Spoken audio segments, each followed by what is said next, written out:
passion in a crowd. Breaking news for culture fields. Victories and big deals. Iron Men and fast heels. On this podcast it's revealed.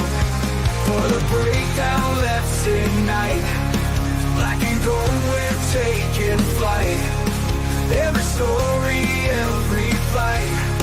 For the breakdown every night.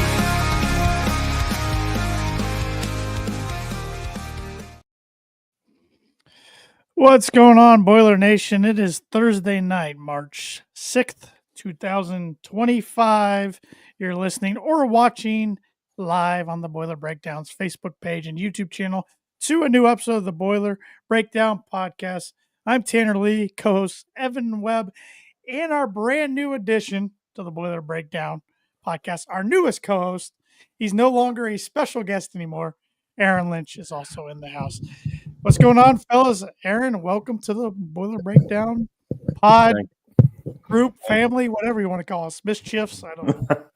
Thank you. Feels like I'm getting called up finally from, the minors and making the major league debut. Not getting sent down ever again. That's pretty good. That's pretty good. But, well, you do a great job. You're passionate about Purdue basketball and football. And we thought, it's easier to do a three-man show than a two-man show. And if one of us is gone, then we don't have to worry about getting a fill-in. And if our other co-host, Andrew, is ever available and wants to join, we'll do a four-man show. So, yeah, it's all good. But for anybody that might be listening or viewing to the Boiler Breakdown for the first time, Aaron, why don't you explain your sports fandom real quick to everybody a little bit? Yeah, so just like you two, I graduated Purdue, been a Purdue fan majority of my life in regards to football, basketball. Graduated from Cranard, now school Daniel business in 14. Fandom is White Sox, Colts for pro sports, but definitely am a huge golf fan. So do follow our Purdue fellow alums of Adam Schenk and Tyler Duncan on the PGA Tour. Know Adam Schenk personally, so good stuff. And I do remember at one time you were a Michigan State basketball fan, so glad along the way you converted to the good side. long ago. And you were also a diehard Indiana Pacers fan and NBA fan at one time too. Yes, I'll watch them from now and time to time, but the league has changed a lot. Oh, gosh, yeah, for the worst. The worst. I think a lot of people would say. But Webby, how you doing? You got Purdue the dub Friday night in Mackey Arena against and Friday night in my pod since Thursday. Jeez, yeah, it was. I don't know what day it is anymore. Yeah.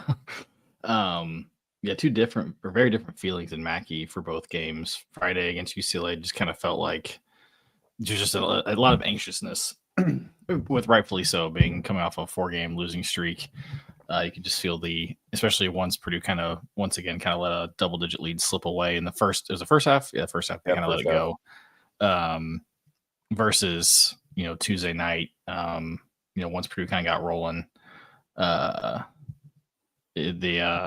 Mackey, you can just kind of breathe a sigh of relief. Yeah, no doubt. It was interesting. That was the first time Purdue's beat UCLA since like 1956. Mm-hmm. I didn't even realize Purdue and UCLA had played against each other 8 times since then. I went to the most previous matchup before Friday nights, which was back in 2000. That was during me and my grandfather went, and it was during a Christmas break. It was a Christmas break game, and it was while everybody was out in Pasadena getting ready for the Rose Bowl.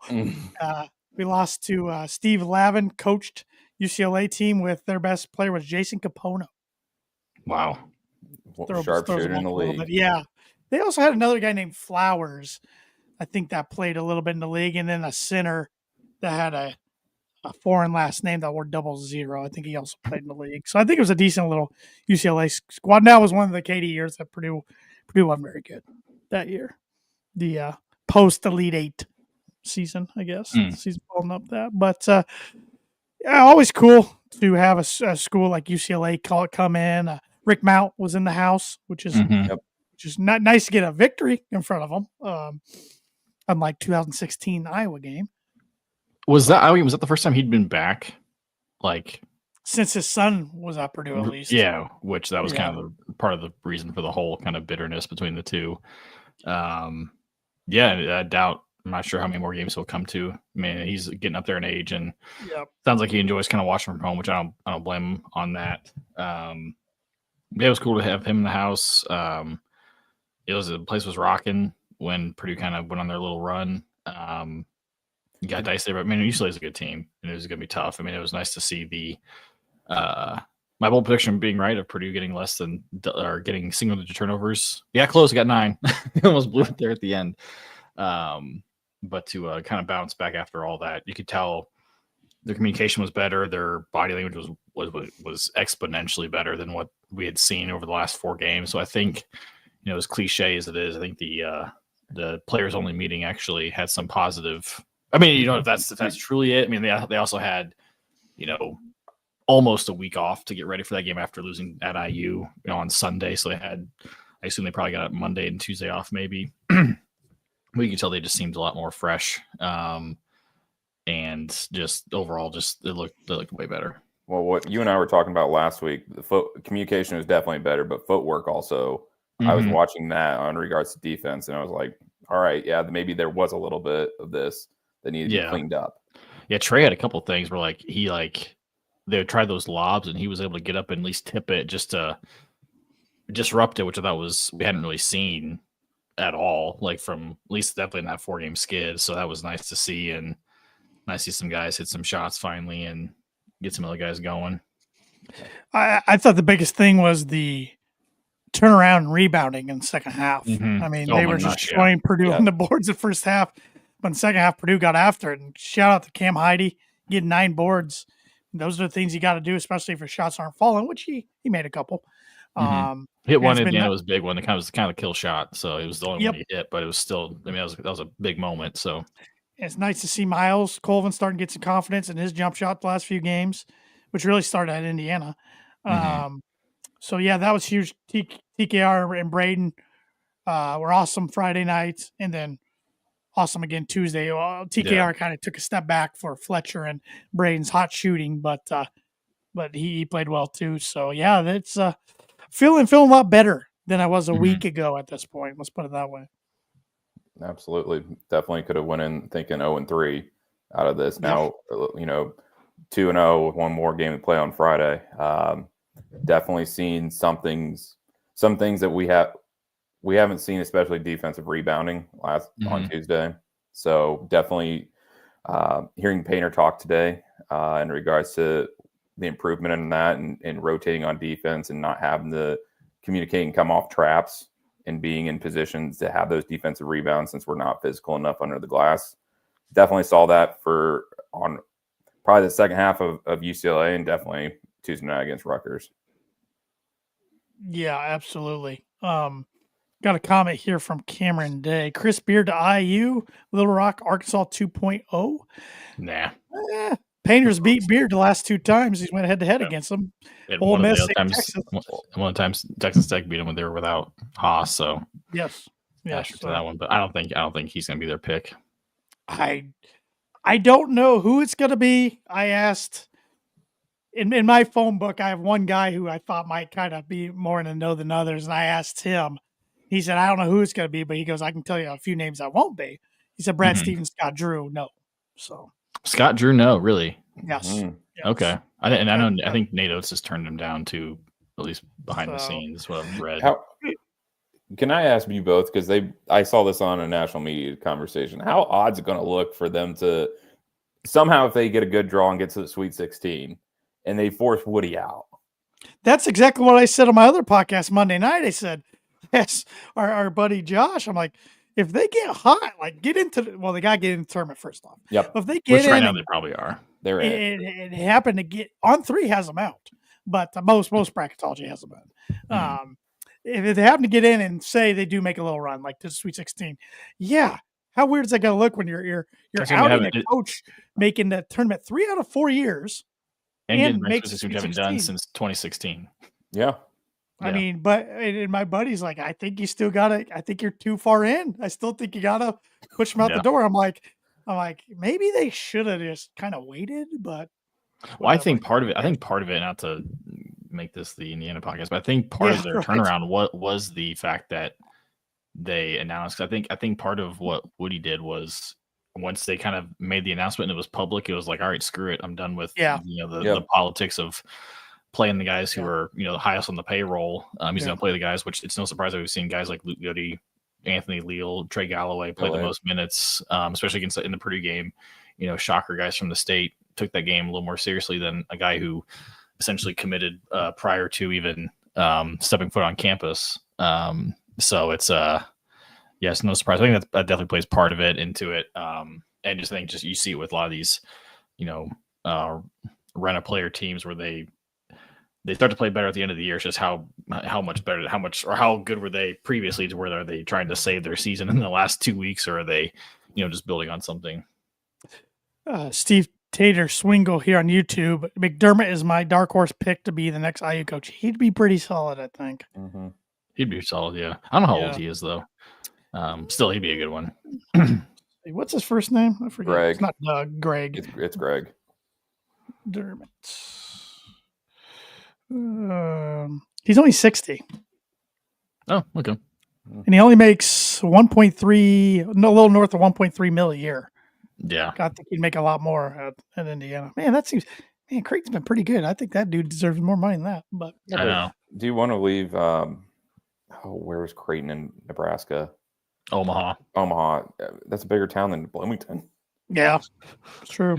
I mean, and it's with all these coaches. You kind of see it in football too. Like, you wonder, and just in today's age, with the transfer portal and being able to get guys. I mean, unless you're in like a mid-major or lower level, someone like trying to think of, like Drake's coach has been a name that I've seen floated out there. But like some of these guys, you look at like a Nate Oates, or I don't want to say guys who are on like top 10 teams already, but like some of these guys, like maybe even McDermott, like, is it worth it you've got a good thing going, like, right? Especially grass isn't always greener on the other side. Always greener, yeah. It's like we've talked about. I mean, who was the last coach? I mean, I guess Woody's gonna be the last coach. I mean, he's not gonna be fired, but he essentially is pushed out the door. It's like, when's the last coach that retired on their own terms? Go way back in the day. Yeah. So yeah. You don't wait. Retired? I mean, when we think Tony Bennett and Jay Wright, right? Yeah, Jay Wright, Tony Bennett, assistant coach, Brad Stevens, assistant coach, digging up John Wooden for player development. Yeah. Digging up Bobby for multiple reasons. I think Cronin would leave, though. I do too. Yeah. IU would give McDermott more resources. They got the resources. Absolutely. I mean, he had a really good team a couple years ago and still couldn't do it. I mean, you had one of the best centers in the country that wasn't named Zach Edey. You had awesome guards. So, I mean, when he had his son was pretty dominant. So, yeah. Kind of more one-man show then, but. And you wonder if some of these guys like not being, in a fishbowl like that, where it's like, you've heard things about Dusty. I've heard things about Dusty. He likes the fact that he's at a school that's not dominated by basketball because, you can kind of fly under the radar. Sure. And it's not the biggest deal. Whereas you've got chances are going to be out in 4 years. Yeah. Michigan, Ohio State, Notre Dame. Bama, Auburn, USC, most of the SEC schools outside Kentucky. Yeah, yeah. I would say Florida. There's a lot more of those than I would say on the flip side, where it's basketball only. Yeah. Maybe they should give Doug Gottlieb a call. He's doing some great things. What an idiot he is! He's such an idiot. They've got to get a media school for his podcast, so there you go. Because of upgrading studios. The fact he was down on Media Row during the Super Bowl during the season tells you everything you need to know. Yeah. What are you doing? I think he'd be a perfect fit. This being Purdue podcast as their coach. Hide your credit cards, everybody. Yeah, him and McAfee would be great together. Oh boy. Oh boy. But back to Purdue. Yeah. Nice little UCLA. rabbit hole down there. Thanks, Cameron. Yeah, I watched the UCLA game, the Rutgers game. I listened to a majority of it on the radio. Mhm. Got to watch the last 9 or 10 minutes or so, which was really nice when the game was already decided, and just watch Caleb First last few minutes as in his last home game, and man, Waddell, man, I say it a lot, but name me a better 10th or 11th man in the country than that guy. Right. Yep. Yeah. It just sucks given his injury. It does. It was freshman year. It was his freshman year, right? Unfortunately, Yep. Yeah, freshman year, and supposedly, like according to Brian Newbert, that summer or during fall, I don't know, whenever it was like summer. NBA scouts were like, "Who's this kid?" Yeah, I mean, He still he had was it? I think it was over CJ Gunn. He had a dunk, like a posterizing dunk in the state finals against Lawrence North. for Carmel, yeah, it sucks, because I mean, especially being he's got some skill, you can tell. He does, and obviously he's very smart. His dad was a hell of a player. It sucks, seeing a former player like kid not getting the run, but it kind of just it is what it is, unfortunately. Yeah. Do you think he stays around another year? No, I don't. I mean, even this is that little example right there is on enough tape for a Toledo or something. He can go to Butler. Was phenomenal. He can go to Butler. Butler needs to go back to Horizon League. Yeah. And I think I don't know, and I don't want to get into like personalized, but I know he was dating a volleyball player who transferred, who is now at Kentucky or Louisville, one of the two. So it's like, is there a reason to, that's if they are still together, like that's not keeping them there. I mean, obviously, he probably loves Purdue and all that, but sure, you get to a point. I mean, depending on obviously we don't know other roster makeup, but with the guys in front of them, assuming those guys are back, like. I just don't see it, unfortunately. Yep. So it all depends on like he could be the Anthony Leal type guy where he just sticks around because he just that's his dream and that's his love, and then maybe gets a shot his senior year to be a little douchebag. I don't know. I did see the other day, or my dad told me this the other day. He was looking at all the stats of all the Purdue guys that left Purdue and are still playing. Chase Martin's leading all of them in points per game. Speaking of Steve's comment there, I actually didn't even think about this. He said Waddell should go play for Conzo at Missouri State. That'd be it makes sense. Yeah. But I don't want to talk about guys leaving before the season's over. But even, I mean, this is still high level basketball. Maybe even Shrewsbury would take him. I mean, my Lord. Yeah. Their name's so bad right now. I know they got a good class coming in, but. Yeah, but just having some older leadership. Yeah. When he was a freshman, was Shrewsbury still here, or did he leave for Penn State at that time? He was still here. So it was his sophomore. It was his redshirt freshman year that Shrewsbury left, correct? Was he there? I thought he was at Penn State 2 years, and this is second year at Notre Dame. That's what I thought too. You're right. Yeah, so, I forgot. But he's still probably familiar with him. I mean, he's probably recruited. Shrewsbury probably recruited him. Yeah. I totally forgot that Shrewsbury was there. At first, I thought he was at Penn State for a year. It was like a flash in the pan, but I forgot he was there for 2 years. I wonder if he regrets leaving. I don't know. I don't know. So. Yeah, hard telling. But Boilers got a tough one tomorrow night, 8:00 on Fox. Traveling to Champaign, the shortest drive for Purdue for any Big Ten foe. This is a good series going back. Yeah. Illinois' website actually does have the whole series. Purdue leads the series 107-90. Purdue's on a 5-game winning streak in the series. Crazy. It all started back in 21-22 with a fantastic 96-88 double overtime win on Martin Luther King Jr. Day. Yep. Since then, Purdue won 84-68 in Mackey later that year, 76-71 in West Lafayette in 22-23. Their lone matchup that year. That was a game where it was a classic Illinois game where Purdue got up like 20 points, and then like Illinois had done that all year. They get down 20, and then they come storming back and make it a game. And did same thing last year in January at Mackey. Purdue won 83-78, and then a classic in Champaign last year to clinch the outright Big Ten title for the second straight year, 77-71, and Braden with the ice in his veins. Illinois' last win in this series was January 2nd, 2021. 66-58 in Champaign. They actually swept, and they beat Purdue the year before in 1920, 79-62. And then the year before that, oh my gosh, yeah, 1920 in Champaign was 63-37. I tried to put that game out of my memory. But Purdue's had a lot of good luck against the Illini dating back to 2014-ish. Illinois had quite the run from 2009 through 2013. But usually it's a pretty good game. It's usually a good physical matchup. Illinois is going to be out for blood. Let's put it that way. Only time they face Purdue this year, it's senior night.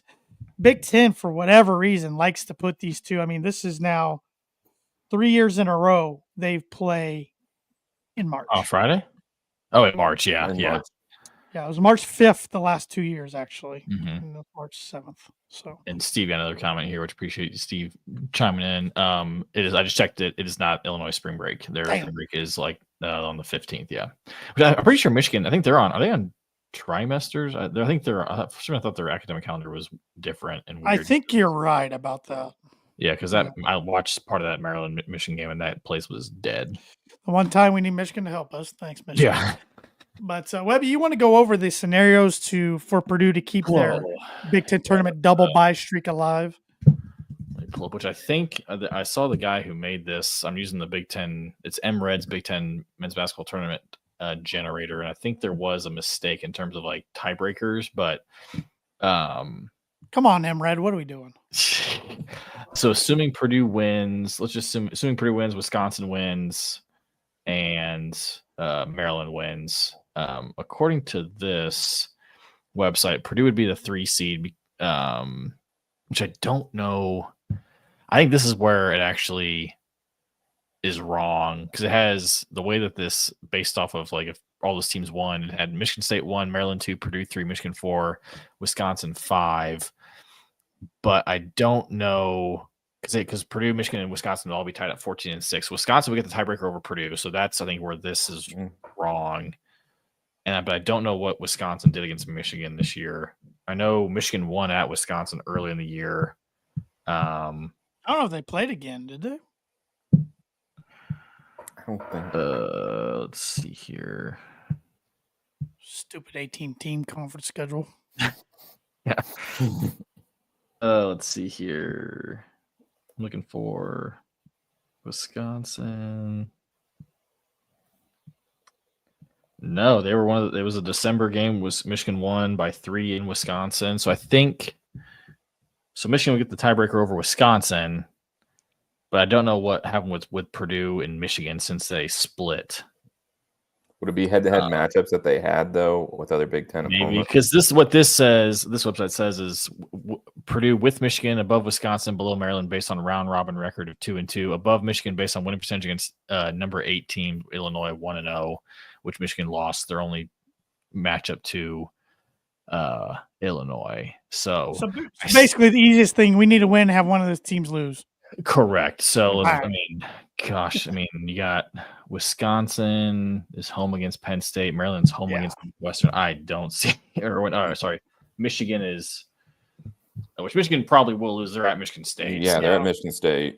So we need one of Wisconsin and or Maryland. Who's Maryland got? Iowa? Northwestern. Oh, Northwestern. So I mean, yeah. And then I think if I just changed the Penn State to win out Wisconsin, and based off that, Purdue would actually get the 2 seed because they would be above Maryland because they'd be tied with Maryland and they had the tiebreaker on that one.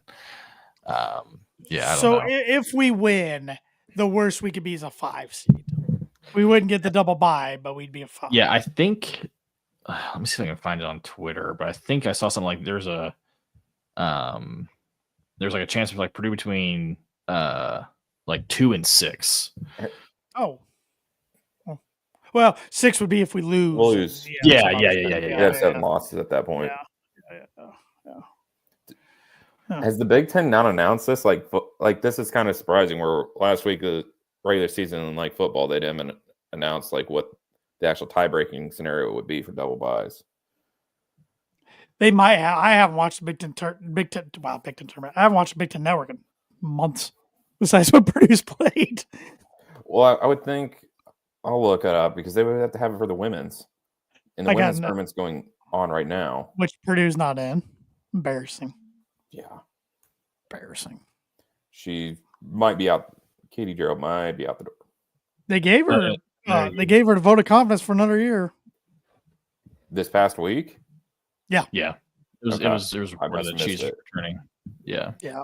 I mean, hopefully she turns it around. I just don't have much faith. If going back to the if Wisconsin and Maryland both win, Purdue loses, Purdue would be the 5 seed. I think the chances of Purdue being a 5 seed are pretty strong. That'd be a Thursday night game. It'd be an easier matchup. Yeah. If based off that, we would be playing the winner of I did this assuming Nebraska beats Iowa at home, UCLA beats USC. I'm assuming Indiana beats Ohio State, Maryland beats Northwestern, Wisconsin beats Penn State, Michigan State beats Michigan, Oregon goes into Washington, wins on the road, and then Iowa loses to Michigan State tonight. Purdue would be the 5 seed playing the winner of Northwestern, Nebraska, and then playing 4 seed Wisconsin if we won. I'd like that, to be honest. I want to keep the double bye streak going just because I think it's really cool accomplishment. But I'd take any of those matchups in Indianapolis. I'd love a rematch. Honestly, out of the top 4, if the top 4 here was Michigan State, Maryland, Michigan, Wisconsin, give me everybody except Maryland. No, I agree. Yeah, Maryland's kind of a nightmare. Purdue got them at the right time. Yeah. Nightmare matchup. So here's the tiebreaker, and Evan, I don't know if this is what you're looking at. So they first look at their records amongst the group. Each is 3-1. Each 3 is 1-1 against the other 2, which this would move to the next tiebreaker, which compares the record by winning percentage of the group against the top seeded team and continues down until the single team gains an advantage. I just found it. Well, so we lose. So you started the top. We lost against Michigan State. We're 0-1. Yep. What? Maryland lost to Michigan State. Michigan lost to Michigan State. They could I got be a headache. 0-2. Huh? Yeah, Michigan would be 0-2. Michigan Yeah. could be 0-2. So Could be Michigan 0-2, would be the yes. 5 seed because they would Okay. have. I see what you mean. Okay. So we would be Then the it would 4. But then we go to Maryland, right? Because Yep. you're trying to figure out between Maryland, Wisconsin, and Purdue if they all have the same record. Yep, Purdue's because one they and would one go. there. Yep. From there, and then Wisconsin against Maryland. In the words of Tanner's hero, Al Davis, just win, baby. Oh, God. But yes, just win the damn game, please. We just need Steve Kornacki tonight for this one. Yeah. Oh, man. That's a lot of. Seriously, he Yeah, should, so like, that's he about- should actually someone should. I'm surprised someone hasn't hired him just as just for this time of year, because it would be hilarious. I would watch that all day to have him just go through. Let's park that for next year. Maybe I can do it. Yeah. I'll bring the whiteboard out. Yeah. We're going to need that during football season, Lynch. Yeah. To drop some plays, break down some film. Getting the boys under center. Yes. Yes. Hey, spring ball's underway. Crazy. But yeah, it's going to be a tough one tomorrow night. But I'm not going to wood here. Purdue's undefeated in Friday night games this year. Mm-hmm. Mm-hmm. So I think they played the most along with UCLA in 8 or something like that. Yeah, it's Amount been of a Friday lot. night games. It's been a barely lot. played any Saturdays. Mm-hmm. That's out the window. It's probably because Fox likes it. I mean, Oh yeah, they wanted that. You know, Purdue was back-to-back Big Ten champs and a preseason pick, and got the preseason Big Ten Player of the Year, and probably will ultimately probably be the Big Ten Player of the Year. And hell, they might have 2. They should have 2 first-team All Big Ten players. I mean, that they'll have a ton of primetime games next year too. And everybody stays. Do you want to do, because by the time we record next week, the awards will probably be announced. Do you want to do our Yeah. prediction so we're all in agreement that Braden should be Player of the Year? I know it's gonna be a lot. I mean, I can already hear the backlash of, especially if we're a 5 seed, is but I mean, Look at the stuff he's done. I mean, look at his stats and all these accomplishments he's bringing. We'd be a middle of the road team without him. Not Exactly. gonna sit here. I was going to say, yeah. I mean, I think the only other guys that's consideration is Tanji, and I don't think so. And if you look at their stats, he puts more points than Braden, but Braden averages. I think they're way more rebounds, way more steals. I think more steals, way more assists, and less turnovers. Yep. He was definitely making a case for a while. Michigan State doesn't have a single guy that stands out. Like they're kind of just a collective group. Obviously, very good.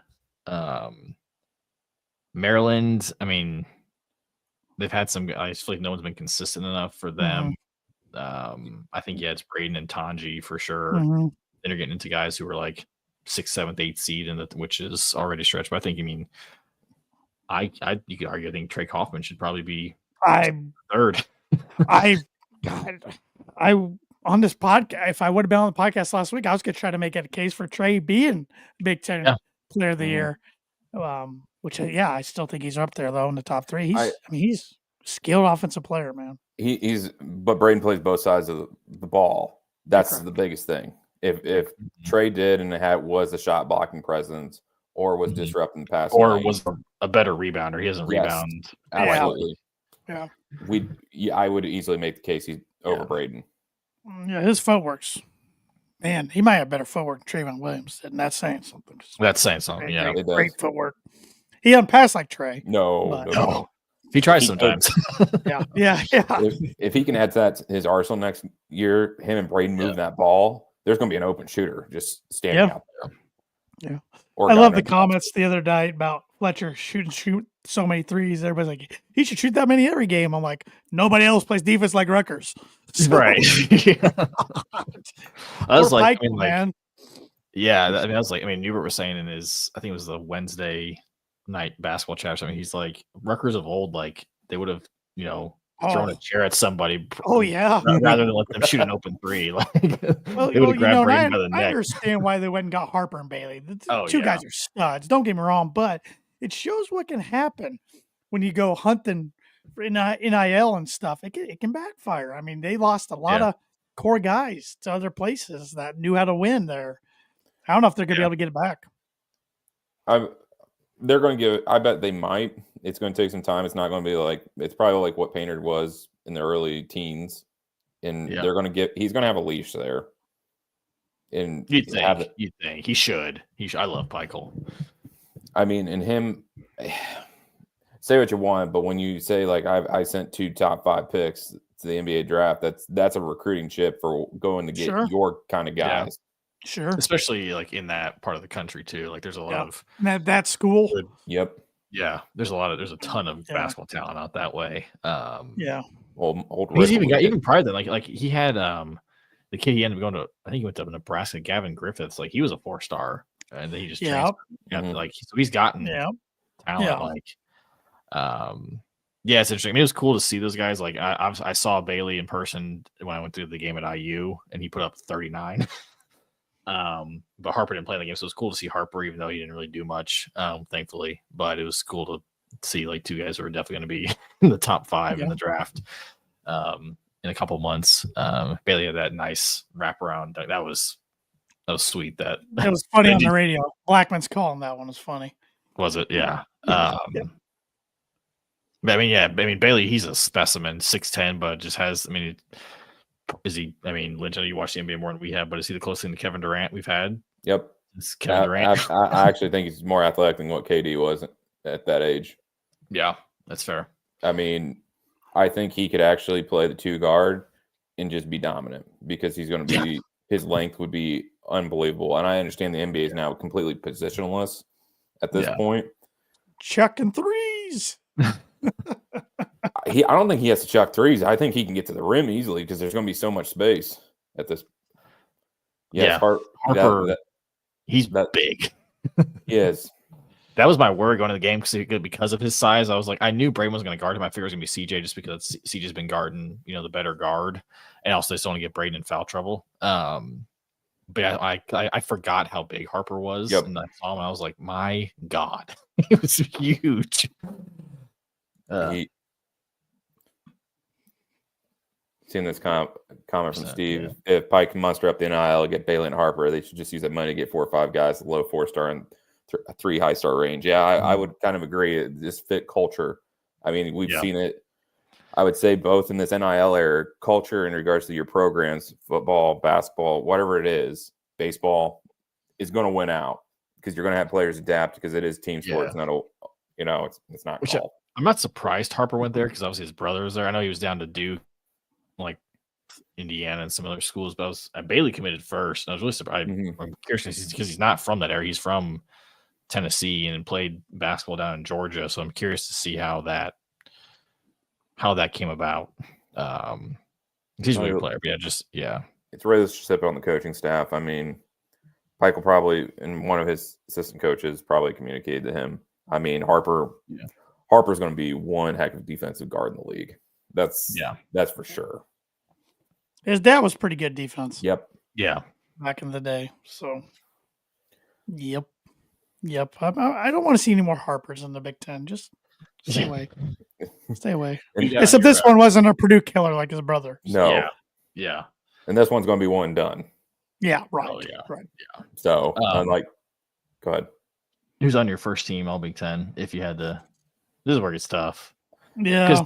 Okay, when you look at first team, do you think it should be like just the 5 best players, or should it be like a point guard, a shooting guard, small forward, power forward, something like that in center? Like, or should it just be like, would you put like, there's the 1 year, the Big Ten had, Kofi, Travion, Edie, Trace Jackson Davis, Dickinson. You could have made the top 5 could have all been big guys, but they didn't. I think you throw positions out the window, but I know they don't always do that.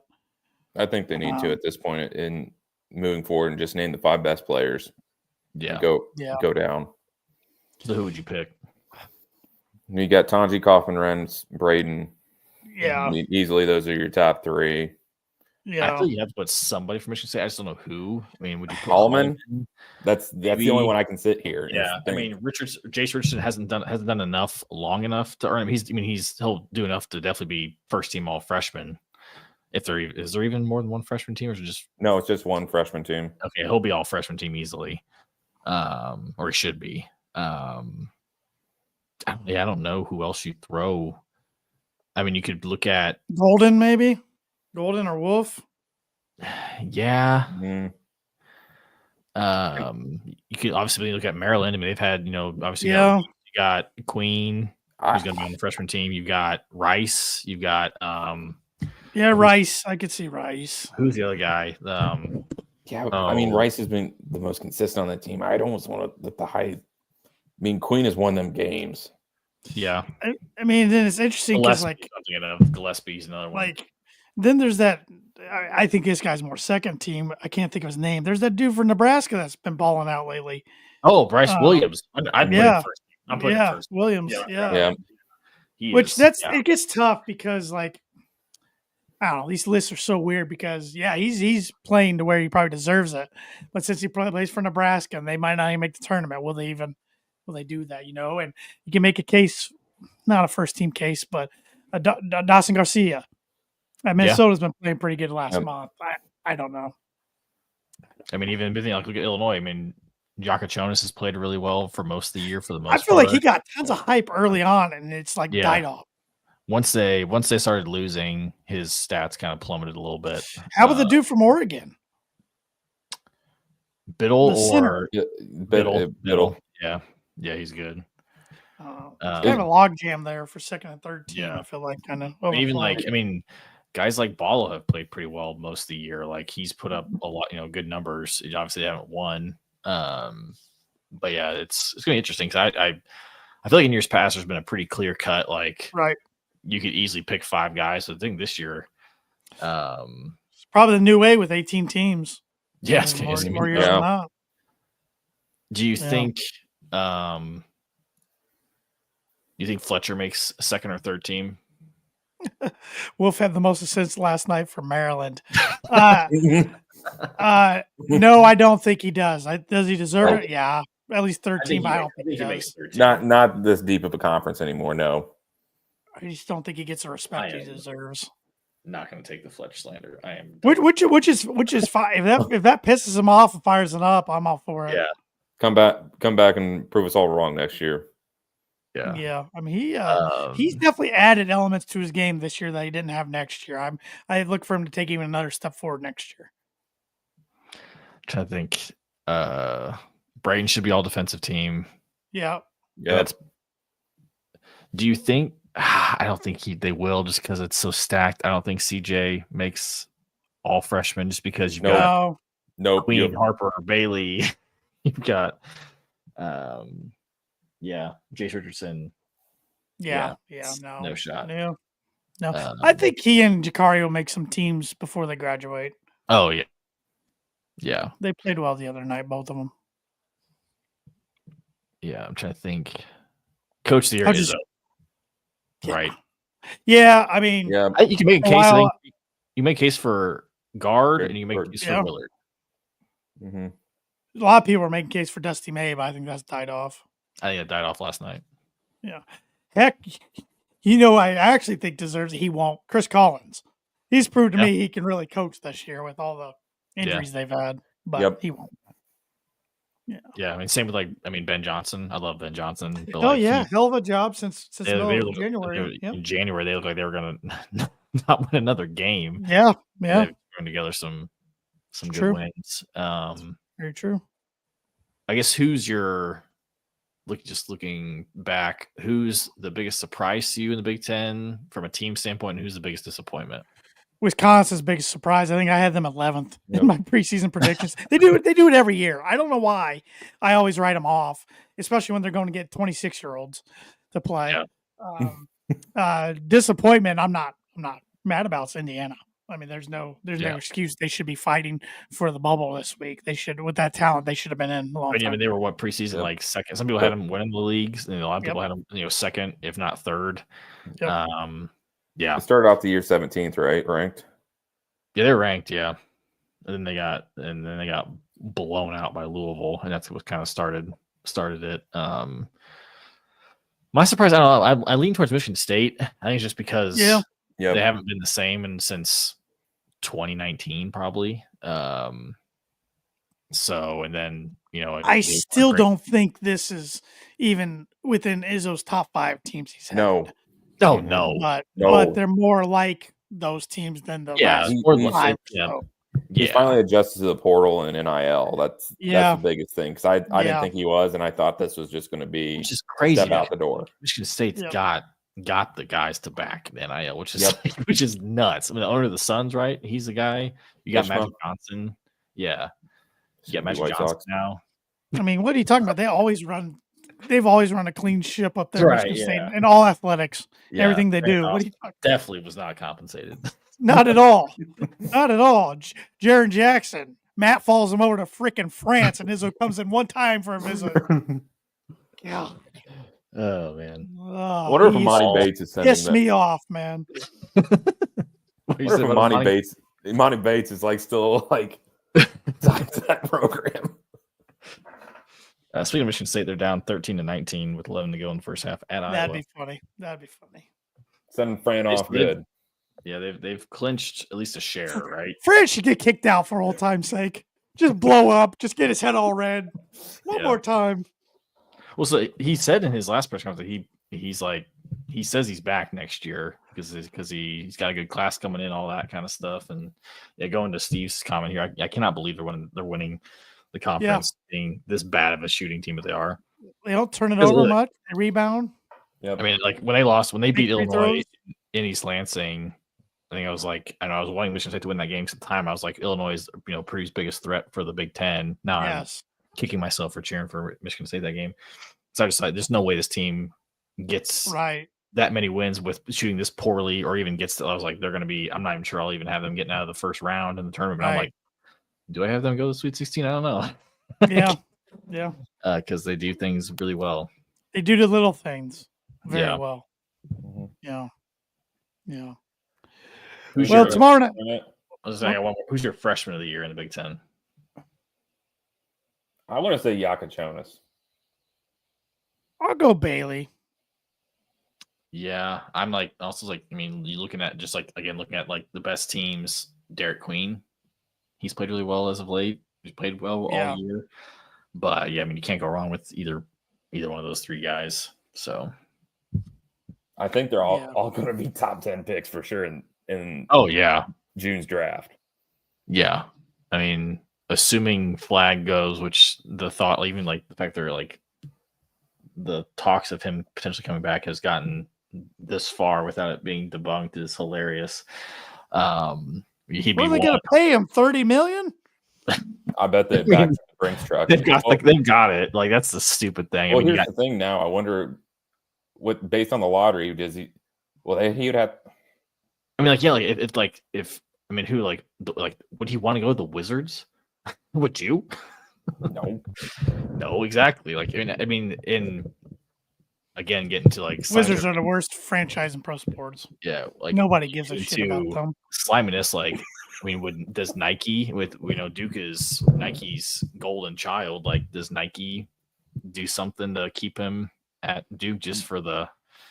Just because if Duke went to him and say, hey, we want to keep Flag says we'll come back if this like does Nike do something on the table of like sweetening the deal? Yeah. Some signature shoe, something like that. Something stupid. Which again, going back to the Rutgers game, I was telling my dad it's crazy because this is the first time I've seen it. Rutgers is an Adidas school, but both Bailey and Harper have Nike deals, so they're wearing Nike shoes. Yeah, that is nuts. Wow. For an Adidas apparel school, which is, at least for my record, it's the first time we've seen that. Yeah. Like, this day and age, which is crazy. But I think it's Flag, then probably Bailey, Harper, Yakachonis. Yeah, it's crazy. I mean, it's probably some foreign player we don't know about. No, not this draft. Call Fran Fraschilla. He'll let you know. No, not this draft. There's too much top tier talent already here. I mean, Yakachonis would be the one probably, but I mean, Anthony Leal. There you go. There you go. So I this is going to be interesting in regards to if at the Wizards, I wouldn't want to go. Right. But I mean, I don't want to go down this rabbit hole, but I'm just throwing this out to you guys. Can you name like a top 5 list of greatest Wizards ever? I can't even think of 5. Gilbert Arenas, Agent Zero, Bradley Beal, Kwame Brown. Yeah, Michael Jordan, Bradley Beal, Kuzma. Did he play for them? Larry Hughes. Larry Hughes. I mean, George Marason. He was 7'7". I mean, like who's like, Bull, Manute Bull. There you go. When they were the Bullets, yeah. Yeah. Man. I don't know. The NBA wants it because the DC market, but terrible. I mean, God. But if you can pay Flag one more year and you're not playing 82 games. Yeah. You're not going to play 82 games because load management. You get to be in college. Right. Yeah. Well, you got to go to class. That's the problem. Okay. Yeah, it's all online. Yeah. Well, true, but Duke maybe. Just go up the road to maybe Duke to UNC and follow their lead of. I was going to say LSU, but I don't know. I mean, the other thing is like you look at the other teams, like a Hawks thing could happen again in regards to make the play in and get the number 1 pick. I know, Evan, you would love this, but would I want to go play for Jerry? No. Oh, God. No. Exactly. You'll never see a second contract. Yeah. So I guess when is the lottery before or after players have to announce if they're staying in? So it's during like the combine. Because remember that scouting combine? Like, yes. Okay. Because the combine happens. It's like during the second round of the NBA playoffs, which start in April. So then you have the combine there in May because, like, I'm guessing Braden's going to go try the combine because he can come back. Yeah. He should at this point. Just should. Go up. He definitely needs to, and probably Coffin Red needs to as well at this point as well. I mean, at this point, like, why not? Like, you got 2 more years left. You only have 2 more this year and next year, so you have to. Free advice, like, I mean, people talk crap about guys doing, but it's like, why would you not go and get, if that is your dream, why not go get, feedback that if it makes so much sense. Yes. So they'll go there. They'll know what the lottery the balls drop, and then after the finals in June is when the draft will be. So they could pull their name out. Tanner, it's the end of May, right? It's usually the end of May they can pull their name out because it coincides with the last transfer portal. We'll see who Adam Silver which ping pong ball's a little colder than the rest. A little heavier, yeah. Yeah, Or just a little lighter or whatever. However they do Patrick it. Ewing all over again. Yeah. But I was going to say more like Connor Bedard. The NHL. yeah. That one was some heavy ping pong balls. Or Yeah. Anthony Davis going to the Pelicans when the NBA owned the Pelicans. Yeah. So stupid. Nothing. dumb. Yeah. Anyways, there's a game tomorrow. I do have one comment that's- before we get to the game tomorrow. Berg's offensive rebound and putback give me flashbacks of Edie last year on Tuesday night. And I wish we had that still on the offensive board with him, but glad he was able to make that play. I had to laugh because he immediately like fell down on the ground. It was like he Yes. was like the most uncoordinated. I was like, I felt so bad for him. I was like, poor guy was probably so amped and just immediately, he fell and it looked awkward. I was like, I hope he's okay. I was like, it'd be his luck to do that and just blow out a knee. Fletcher's ankle, I thought was his Achilles, and I was like, "Oh my!" Yeah, but I didn't know. I was listening on the radio, and you freaking tune in if you don't pay for it. Like, I don't know if you guys have ever listened to the games, football or basketball, and tune in while you're driving. Not for a while, not in a couple of years. I have football. I need to find maybe the Varsity Sports Network. Varsity, I need to find a is different way better. to do it because Yeah. you're listening and at points it cuts out for advertisements for like 2 minutes. So I knew somebody was like hitting the locker room. I'm like, oh my God, did Braden just like bust his I thought it was knee or Braden at something? first, and then I saw him saying, I was like, oh, thank God. Like, oh my And then God. they said it was Fletch and he came back out and I'm like, Yeah. freaking How he was holding it, I literally thought he tore his Achilles. Yeah, he was grabbing it pretty bad. It was scary for a second. Even Robbie said on the telecast, he's like, "Oh my gosh." Oh, geez. yeah, and he would know. Man. Yeah. All right. Well, tomorrow night's game. Let's do our predictions, player of the game, and spicy, bold prediction. Newbie Aaron, you go first. Yeah. Okay. Player of the game. I hate myself. Player of the game is going to be Trey White. That's the first. Yeah. This podcast. All right. This is Aaron's first and last time on the board. Hey, Everybody's if booing we're you getting DFA, right now. Boo! I just don't think I'm like out of the chat. what they did to Michigan was pretty impressive last week. I'm not going to lie. Brad Underwood does not make second half adjustments. So unless Painter does. So Underwood, unless he has a game plan that continues to work from start to finish, that's the only way they're going to win. They're second in the nation in rebounding. Yeah, that's a struggle for us. That's the key. Yep. And I think Braden's going to have a hell of a game. It's probably going to be a double-double. Their fans like to chirp a lot. Yeah. I mean, they're going to put Boswell on him, and Boswell's a hell of a defender. But also, I mean, I don't know if Boswell defended him when last year when he was at Zona. I don't remember. Was that the game? Kind of was a fun game. But I just going back to why I said Trey White is because I don't see a matchup for us like outside of Heidi like coming in and playing against him for us. Like having that's why I would say player of the game. Bold prediction, we still win. Oh my God. What's your score prediction? 77-73 Purdue. I won't be able to Okay. breathe. Great. It's going to be like 2 years ago. I hate this game. I hate this game. It's better though. Like for me, last year's game at Illinois, I was with Tanners. My company's based in Missouri, and I was in Missouri for a work thing. And my boss is a massive Illinois fan, and one of my good buddies for the company also is a massive Illinois fan. And like, they're like talking to me about like, oh, we're gonna watch this game. I'm like, I'm not. Have fun. I'm not watching this game with you guys. Like, it ended up being like so we had like dinner and stuff. And I was watching it with my friend. And he was actually really fun to watch again because he just loves basketball. We were talking basketball the whole time, and he was a fun person to watch it with. And when Braden hit that shot, I like gave a fist bump at the table, and I look up and my boss just flips me off from across the room. That's awesome. But I hate this game. Yeah, rebounds. I think the two biggest thing is can Purdue rebound, and then is Illinois. If Illinois is not hitting threes, I like Purdue's chance a lot. I still think that them in ISO situations and trading off that's going to hurt us in the rebounds and trying to box. Yeah, they can spread us out.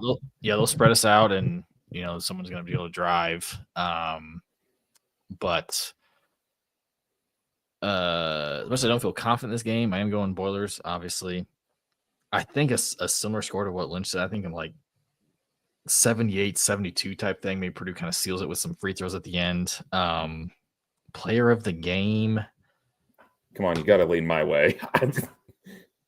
I'm going Purdue if Purdue's winning the game.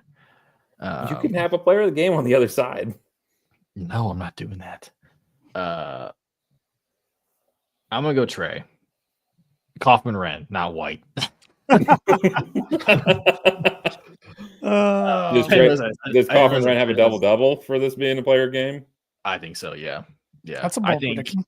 I think double-double. I think him, Heidi, and Burst all have 7+ rebounds. Yeah. Okay. They're gonna need to. They're gonna need to if we're gonna win this game. So yeah, I'm going Cam Heidi, my player of the game. I'm feeling like a 12-8 type game out of him. I didn't give a spicy bowl prediction. Trey getting double-doubles kind of. That's against this opponent. So yeah, Heidi 12-8. Score 85-58. No, I'm just kidding. Just kidding.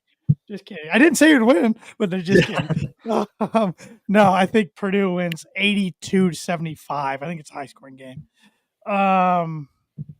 Bold prediction. Purdue's up double digits at halftime. Ooh, that would make an uncomfortable second half. Yeah. Well, speaking of spicy and bold, Lynch, did you get my email earlier? Yeah, I think we need to pay some bills right now. Yeah, so this episode need to be initiated. Yeah, so the Boiler Breakdown is brought to you by Mad Mushroom, serving Boilermakers since 1993. Mad Mushroom is located at the heart of West Lafayette and is known for the home of the original cheese sticks. But whenever the Boiler Breakdown crew sits down and have an ice cold beer, they try out the latest pizza of the month.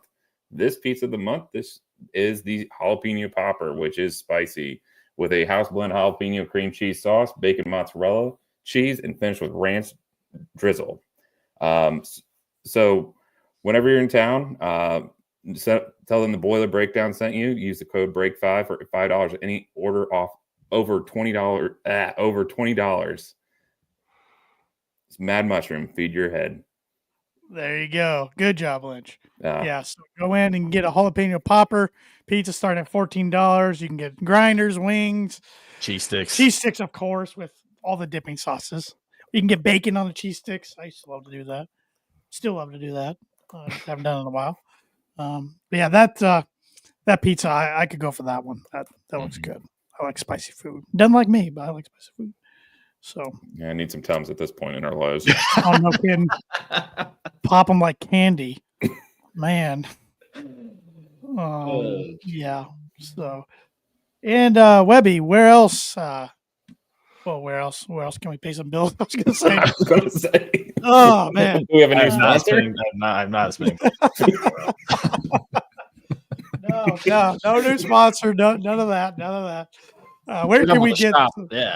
Some sweet looking gear like the shirt you got on. Yeah, that's at the shop.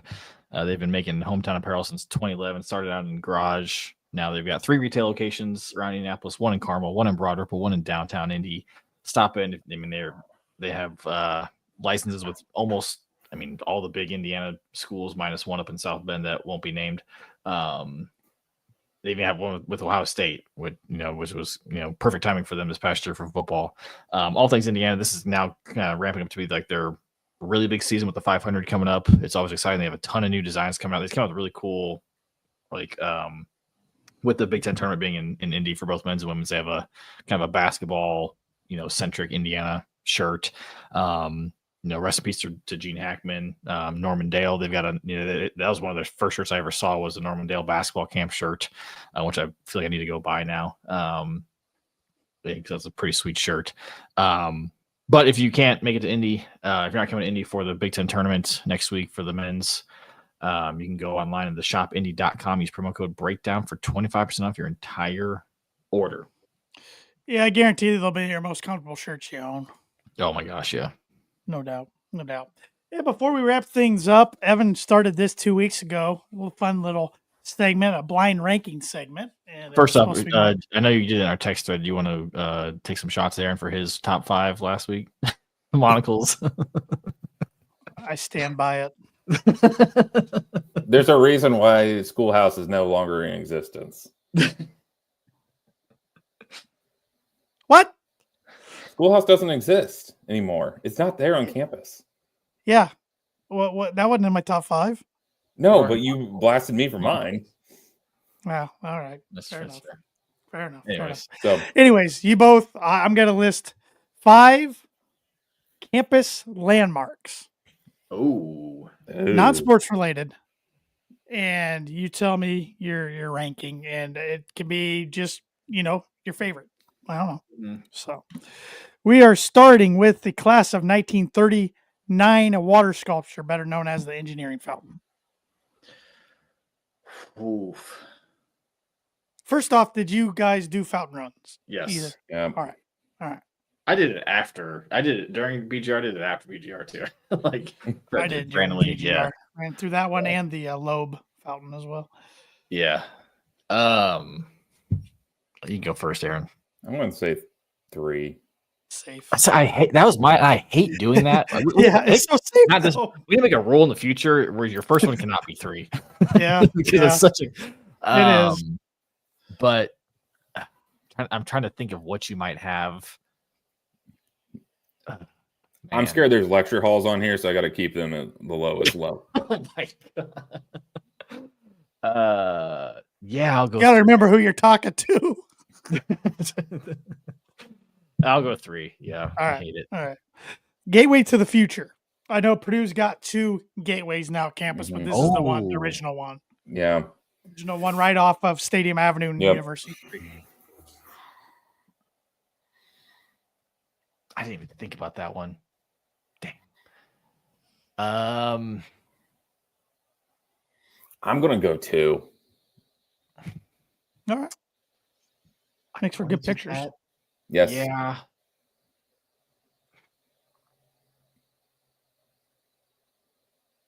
I'm gonna go 4. I like it a lot. Maybe because I wasn't on that side of campus a whole lot, or when I did live over there, I didn't walk through it, so it meant a lot. But yeah, I'm just trying to think what else you might have. So I'm gonna go 4. I think I'm regretting it already. Memorial Mall. Ooh, 2 for me. Good one. 4. Yeah. I spent a lot of time. I had classes in university. I had class in recitation. I had class at 1950. And yeah, in like the warmer months in the springtime. Yeah. Walking through Memorial Mall was awesome. Everybody's out playing frisbee, football, reading, playing with their dog, whatever. Yeah. Yeah. And also for job, like the interviewing sessions, like job fair. I put it 4 just because of that, because that brings back PTSD. Walked to the engineering roundtable. Yeah. I remember I went to sidebar. I was told as a sophomore, I think, they're like, oh yeah, even if because like we had the Cranert one, obviously, and they're like, oh, like still go to the roundtable one, like just get some practice. I remember the first place I went to, the guy's like, why are you here? Come tomorrow. I was like, got it. I just left. But that was advice that they gave. They told us to go there. I know. Yeah. I was like, I'm gonna get some practice. Like, I know obviously it's engineering. Like, what are you doing? And you're a sophomore. Like, we're not for sophomores. All right. Purdue Bell Tower.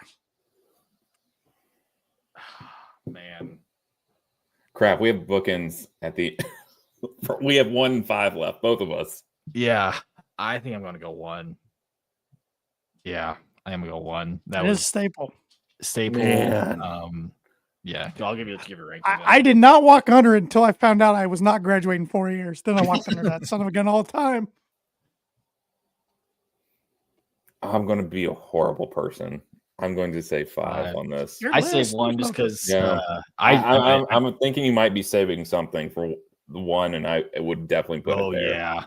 Yeah. For me, like it was. I also graduated in 4.5 years, but I waited until I graduated to walk under it.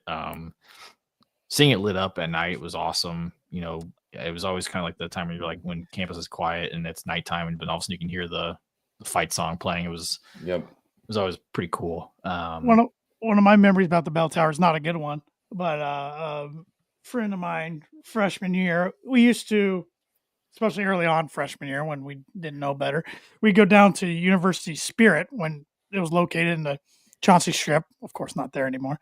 And they would hand out, if you're a part of PACE, they would hand out, if you got there in time, these T-shirts. It would say "Boiler Up beat whoever Purdue was playing the next day in football." Oh yeah. So we got down there and got the shirts for the Toledo game coming up the next day. We're walking back on campus, back to Cary Quad, and we walk past the bell tower, and he walks right under it, waving his shirt like this. He goes, "If we lose tomorrow, you can blame it on me." Not only did Purdue lose Toledo, Robert Marv tore his ACL, and the rest of the season. So I've always blamed it on him, always. But last one for tonight, Slater Hill. Okay. Oh, dang it! Yeah, I gotta go 5. Did you guys sled down it? Mm-hmm. I went to a concert there. Like the band played, which I would have put this at 4. It was actually an enjoyable evening. Not gonna lie to you. You get going on those lunch trays, man. Woo. Yeah, me and a good friend Mike Rossrum, we may or may not have taken lunch trays from Wiley Dining Court, and who's to say? I feel like statute of limitations are probably up at this point. It's been 10 years. We did that. We did whatever we could find out there. We also went to a show. We saw Red Jump's Apparatus at nice. That was a shout out to Mike again. He got in the pit and actually, I think he broke his glasses. So shout out to Mike. During Face Down. Yeah, it was because that's the only song I was moshing to. So there was 2 songs everybody knew. It was that one and some. That's the only thing I could think of was that. I was trying to think of. I was thinking in my head, I'm like, what's that? Their song, good stuff. I'm trying to think. So I had Bell Tower 1, Mall 2, Entering Fountain 3. Mm-hmm. I had what was 4? The Gateway. Gateway, and then Chauncey 5. I think I'm pretty happy with that list. Slater 5, you mean? Slater 5. Yeah. I think I'm pretty happy with that list. What did you guys think I was gonna pull out? You guys acted like there was one. I'm trying now. I'm actually Union. Union unfinished block P. I love that one. I wasn't that big on that one. I like that one a lot. Maybe it's because it's newer than the others. That's why. I mean, there's Jedi Room at in Bearing. Yeah. Yep. Right up there. Hello Walk, except I never said hello to anybody. That's Memorial Mall. Union. I thought maybe Union. Rush Crossing. What? Railroad tracks. Yeah. Oh, yeah. If you put Union on there, that'd have been tough for me because I love the Union. I mean, at Christmas, I love it. The tree, everything. Of course, I could have went sports and done, Mackey, Rossade, Tyler Trent Gate, Boilermaker statue, but I almost went all different athletic facilities outside of Mackey and Rossade. Maybe I'll do that someday. Yeah. I love the Union because of obviously like I took naps in there all the time, studied there all the time. Pappy, I miss Pappy's so much. I'd go there all the time. I'd study in that room next to Pappy's, and they had it. The Stone Lion Fountain. Could have done that. Oh yeah, that one probably would have been 5 because there was a whole thing like if you drink from it before a test, you'll like pass, and I did that and did not do that. I did that like 3 times. I failed it every time. Like these stupid things. Yeah, might have just been my incapability to do math, but. Honestly, I'd liked contrary to probably a lot of popular belief. I like the library a lot. I went there a lot. I about threw Neil Armstrong statue in there. That's what I thought you were going to do. Yeah, because that would have been. That was probably have been maybe number 1 on mine. I love that. I love that statue. Heck, you could just do Purdue statues. I think they got enough, right? Yeah, you could probably just lump them all in at that point. I don't know if you're going to do the co-rec. I don't know if you're going to do the co-rec or not. Yeah. I tried to make it non-sports. Yeah. Intramural fields, we got our ass kicked all the time. Basketball. We Yeah. won football games. No, I remember his disappointment when I dropped that pass. Webb's disappointment in his face, just like, and then the guys just run the other way. I don't remember that at all. Purdue we got a comment out there from Mitch. Yeah. Purdue had a library. We had a library. Allegedly. A couple of them, supposedly. I don't know. But good stuff, That was boys. good. That was Fun good. show. That was good. Fun show. So thanks for everybody for listening. Thanks for everybody for watching and commenting along. And if you haven't subscribed to the Boiler Breakdown, wherever you listen to podcasts at, please do so. Give us 5-star rating and review. And you can follow us on all social media, Facebook, Instagram, X/Twitter at Boiler Break Pod. And you can also subscribe to our YouTube channel and hit that notification bell so you know when we're dropping new episodes, shorts, all that fun stuff. So let's boiler up, hammer down, and beat the Fighting Illini. Well, Well, they're up.